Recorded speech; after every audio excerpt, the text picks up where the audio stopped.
Something happened recently that I really want to sit down and talk to you about. One of our most respected creators in the women's YouTube space just posted a video that I got a lot of questions about in my YouTube bootcamp and even amongst the clients that I work with. As much as I don't want to retire, I feel like almost I'm getting pushed out of YouTube. The algorithm is just so weird lately that I cannot figure out how to get your eyeballs on my videos. Angie from Hot Flashy, an absolute pioneer for women on YouTube, recently shared a vulnerable video about potentially retiring from YouTube because she feels that the algorithm is working against her. I feel like YouTube has put the brakes on me, and so, I find it really upsetting because I've spent the last 12 years building this. And so when I see things happening with it that are out of my control, it just makes you feel very out of control. First off, I have to share that I am a huge fan of Angie. When I first started my YouTube Power Hour podcast years ago, she graciously came onto the show and shared her story. She has truly been a trailblazer for all of us here on YouTube, cementing herself as a leader in our space, especially for women over 50 on YouTube. And what makes Angie so special is this perfect combination of talent, intelligence, and success, coupled with her remarkable ability to be honest and direct with her audience. That genuine connection she's built with her subscribers is truly another testament to who she is as a creator. I was really happy to see the outpouring of support in her comment section that was encouraging her and motivating her and really giving her that support that she needed. But here's why I felt compelled to make this video right now. As someone who spent the last 8+ years producing YouTube channels and coaching over 1,500 women creators, I am seeing the same concerns that Angie shared in her video echo across so many of the women that I work with. The questions about algorithms, visibility, growth, they're universal amongst so many creators. So when it comes to Angie's specific situation, I want to be very clear. I'm not here trying to diagnose her channel's growth challenges. That wouldn't be appropriate or accurate without the kind of deep dive that I typically do with my clients. So what I'm going to do is use the situation with Angie to open up a larger, crucial conversation about YouTube, one that impacts every single creator on the platform. We need to talk about the inevitable highs and lows of channel growth. What happens when your channel does slow down? Why does it sometimes mysteriously occur? And what could some of the culprits be? And is there anything that you can do about it? YouTube really is my main platform. And so I want to always keep the YouTube channel up and running and doing its best. But when that suddenly crashes, with no explanation, like I didn't change anything in the content that I was doing. I don't think you guys all unsubscribed. My subscriber base is still growing. Since Angie came out with this video, it's definitely created a ripple effect, especially amongst smaller creators. And I understand why. When somebody you look up to, a leader in their space, expresses these types of concerns, it can feel like, well, if Angie's struggling, like, what hope is there for me? But here's what's really important to understand. While some of Angie's observations are very spot on, not all of her theories apply universally, especially to newer or smaller channels. She is in a unique position as an established leader in the space, and what's true for her channel isn't necessarily true for yours or anyone else's. You guys know I dropped down from doing 2 videos to 1 about 1.5 years ago, and it was really just so I could have a better quality of life because unfortunately, as I've gotten older, I've gotten slower, and I would really love to be able to still be able to make 2 videos a week for you guys, like long form videos, but it's just so hard. So let's talk about something Angie mentioned, her decision to reduce uploads to once a week. I want to pause here and say absolutely applaud her for making this choice and prioritizing her health and well-being. That takes courage, especially when you've been doing this for so long. And yes, certain decisions on YouTube can impact our channel's performance, but that's just reality. But here's what's really important. Sometimes that trade-off is worth it. I've seen this with Angie's situation and with many other creators that I've worked with, choosing to prioritize their well-being or mental health might mean fewer views or slower growth, but it's okay. It's more than okay. It's necessary. As women, we tend to be incredibly hard on ourselves about these types of decisions. But I always tell my clients, give yourself grace. If you're seeing fewer views because you're doing what's best for your health and well-being, that's a good trade-off. Your health isn't just a good reason to adjust your content schedule. It is one of the best reasons. And I'll give you me, for example. I stepped away from my own channel for almost 2 years after having my third baby. With a newborn, 2 other young kids, and a channel production and coaching business to run, something had to give. Was it a hard decision? Yeah, absolutely.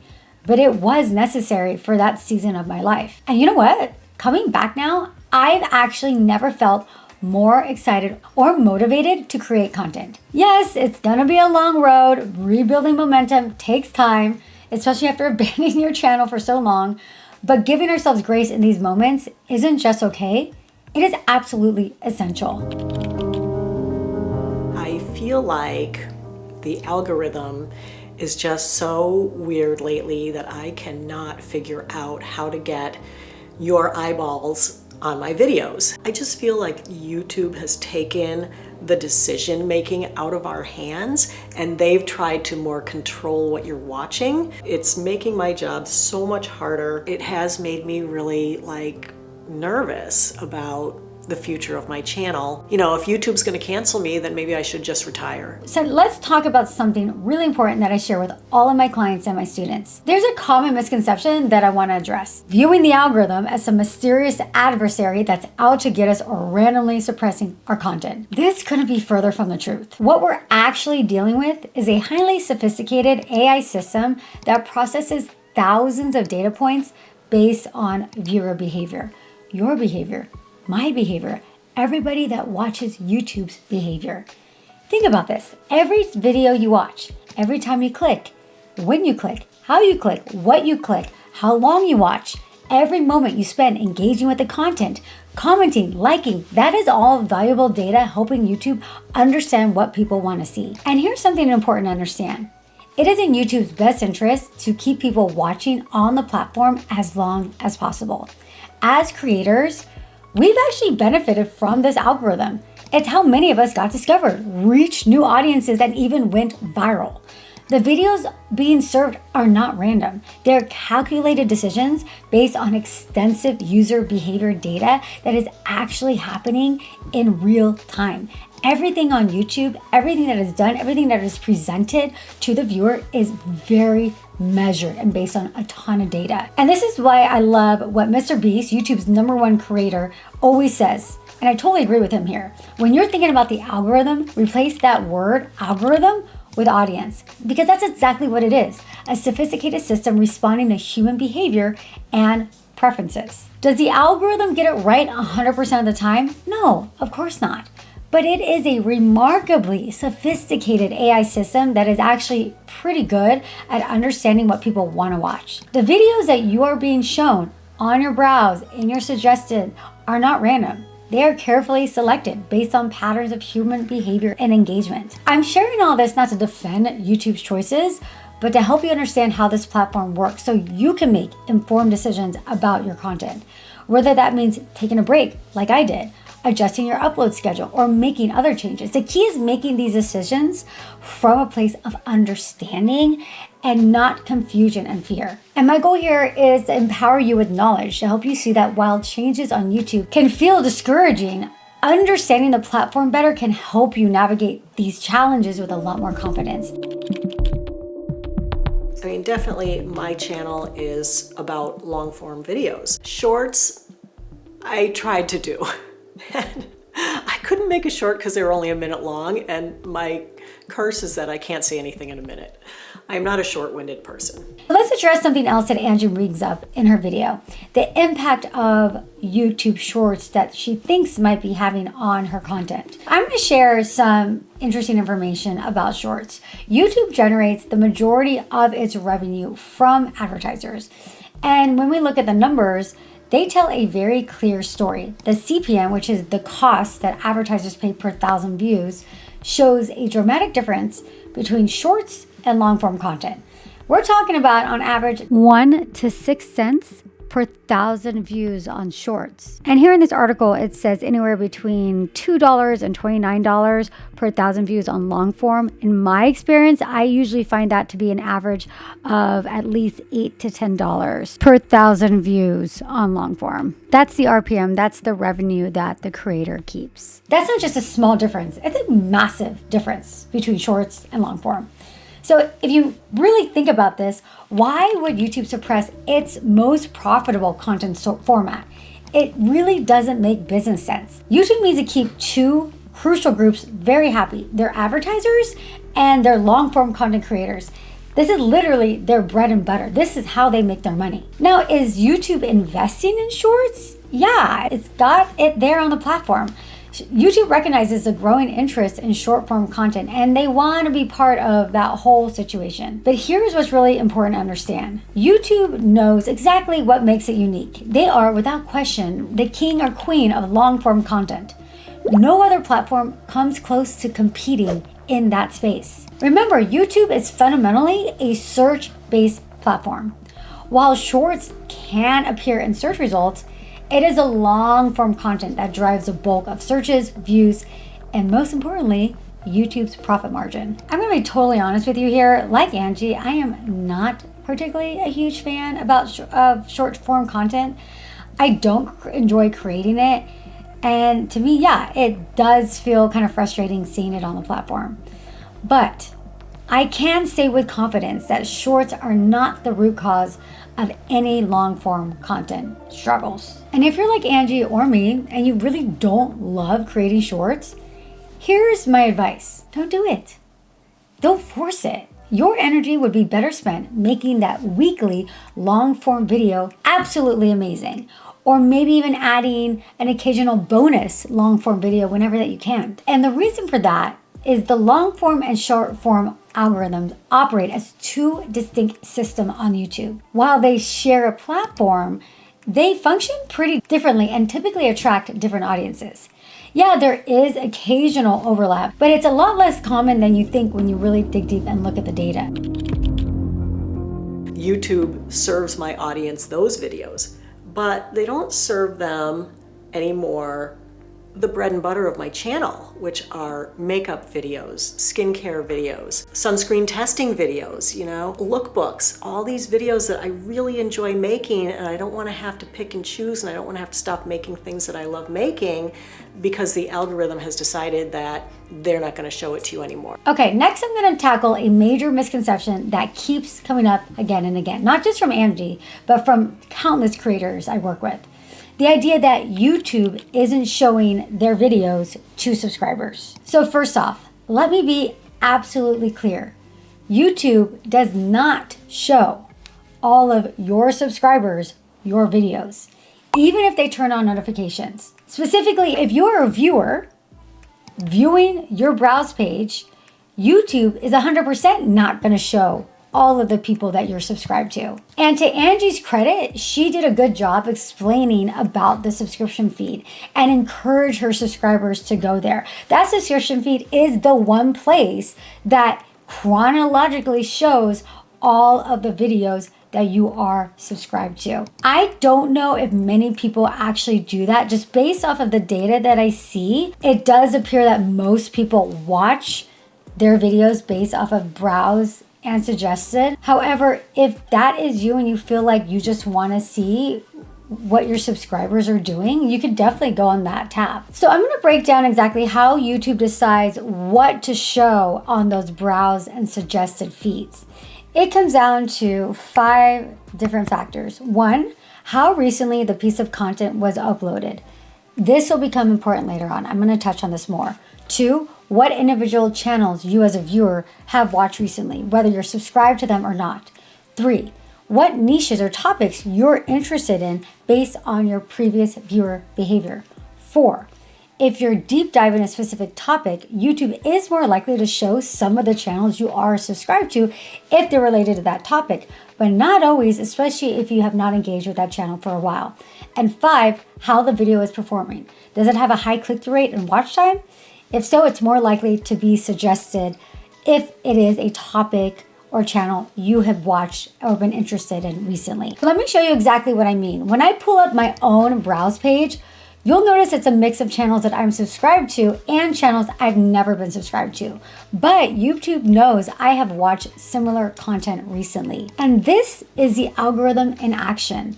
If YouTube isn't showing you a recent upload from a channel you're subscribed to, it's typically because either you haven't engaged with that creator lately or you're not watching similar content in that niche. The other option is that YouTube did present that video when it was first uploaded to a sample of subscribers and non-subscribers, and it didn't get the best click-through rate or perform well. And in that case, it's not going to continue to get pushed out more. Whenever you have a video that does seem to react and respond well to your viewers, YouTube will tell you this in the YouTube studio. And what generally happens is then YouTube will then continue to push that out. And as long as those numbers stay high, you'll see that video get more views and more views and more views. So like I said, it all boils down to how the viewers are engaging with the content. Are they clicking on it? Are they not? Are they watching it for a long time? All of that plays a part in whether or not those videos are going to get shown in the future. And to get a little bit more technical and nerdy about this, I want to reference a paper that was written by Google engineers about the YouTube algorithm. And they specifically say, quote, "We observe that the most important signals are those that describe a user's previous interaction with the item itself and other similar items." So you can even try this for yourself. And I think this is really important for you to do as an exercise to help you better understand how YouTube works. And this is why I tell people, like, you really got to be watching YouTube or at least paying attention to that browse feed. It's actually, I have a whole lesson of this in my YouTube bootcamp, and it's a very methodical way of essentially studying the browse page and the suggested, because what that's going to do is that's going to help you understand how YouTube works. So what I want you to do is make a mental note of the channels that you're subscribed to. Now I want you to go to those channels and watch several videos from each of those channels and pick the channels that you haven't visited in a while and watch their videos, it could be over a series of a few days. Then go back and check your channel homepage and watch how it changes.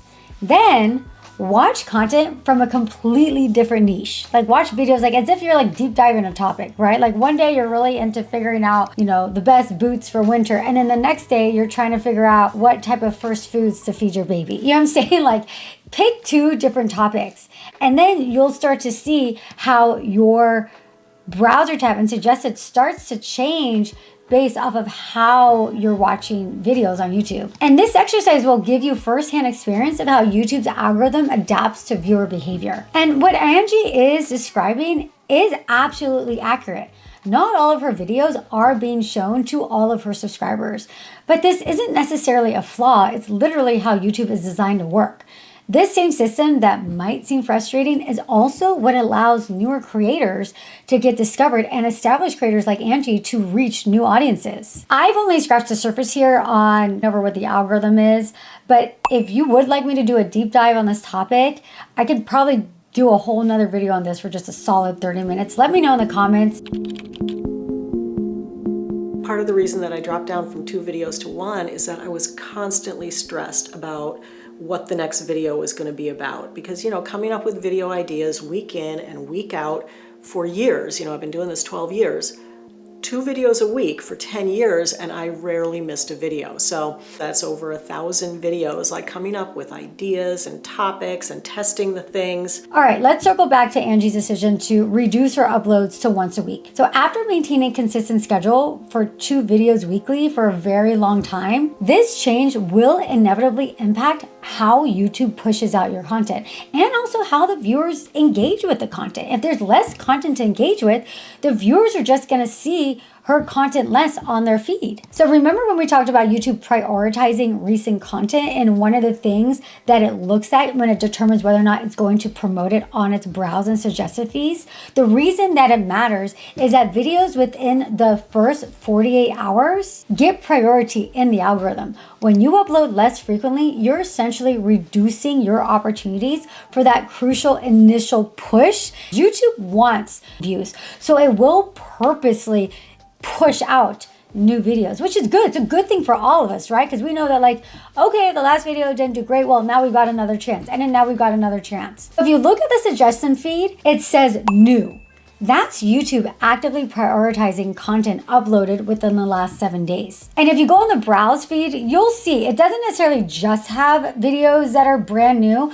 It has a mix, but I would say at least 50% of them, if not more, are relatively new videos uploaded within the last several days. So simply put, reducing upload frequency will impact how YouTube distributes your content. With fewer new videos every week, there are just fewer opportunities for your content to appear in the browse and suggested feeds. And like I said earlier, I fully support Angie's decision to prioritize her. It is incredibly difficult to serve an audience and maintain creativity when your tank is running on empty.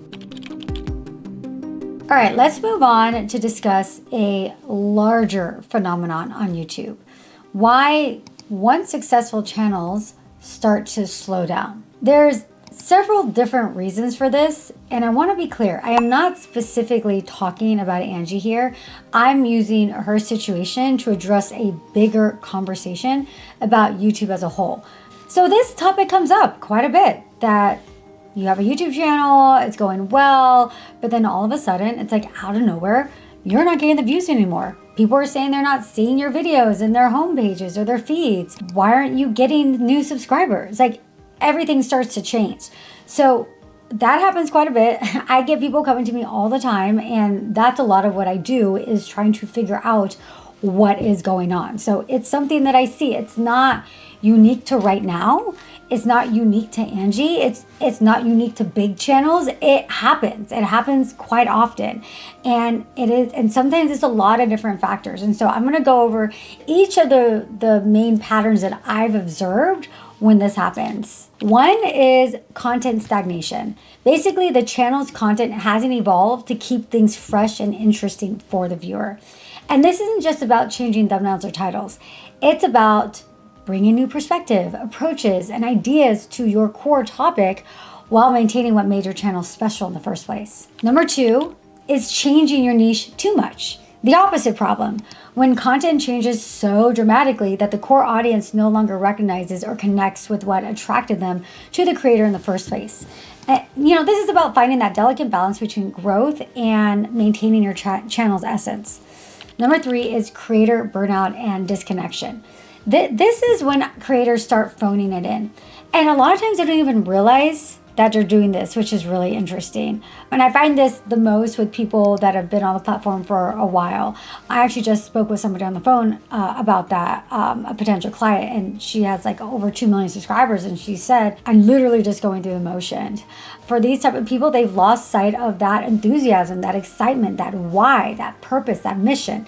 Instead of creating from a place of passion and purpose, they're just uploading to maintain consistency. And this lack of enthusiasm inevitably is going to trickle down, and it shows in the content, and the viewers can feel it. Number four is niche misalignment. This actually happens a lot more than you might think. Creators naturally evolve, and sometimes they lose interest in the original topic that they started their channel from. I see this a lot as well. They find themselves creating content about topics that they're no longer passionate about. And that lack of genuine interest really becomes apparent to the viewer. Number five is audience creator disconnect. The content starts focusing more on the creator's needs than the audience's value. So what this looks like is when content selection or topic selection becomes primarily driven by brand deals, monetization opportunities, and product promotion rather than the viewer benefit. The sixth pattern is the personal evolution gap. Sometimes creators grow and evolve as people, but their content hasn't caught up to that. It doesn't reflect that growth.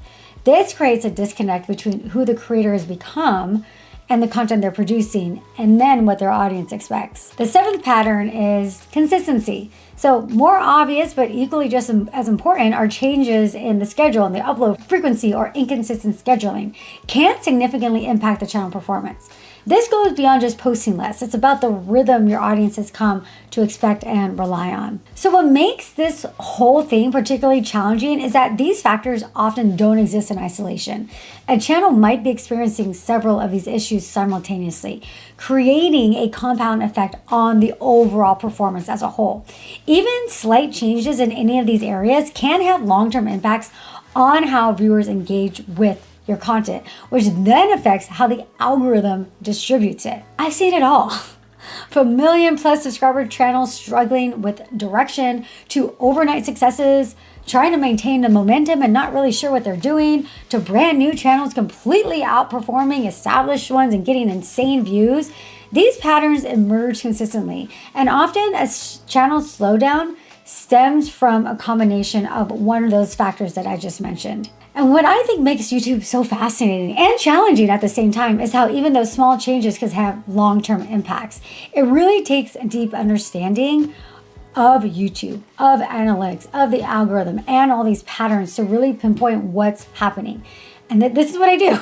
This is what people hire me for. And this is what I've actually become very good at, is just trying to figure out what is happening, because it's generally not as simple on the surface as like, oh, change your thumbnails, oh, just like switch up your topics, even though it'd be nice if that's the solution, but it's generally a lot deeper than that. All right, we have made it to the home stretch. Ladies, we have covered a lot of ground today, from understanding how YouTube's algorithm really works with viewer behavior, to the impact of upload frequency, to the various reasons channels might see changes in their growth. We even talked about shorts. And while all these technical aspects are super, super important to understand, there's something even more important that I do want to address really quickly here. As someone who's dedicated their career to helping women succeed on YouTube, it's particularly meaningful for me to address these types of concerns, especially when they come from creators like Angie, who contributed so much to our community. And while these feelings and frustrations are completely valid, I don't want to see them hold any of us back,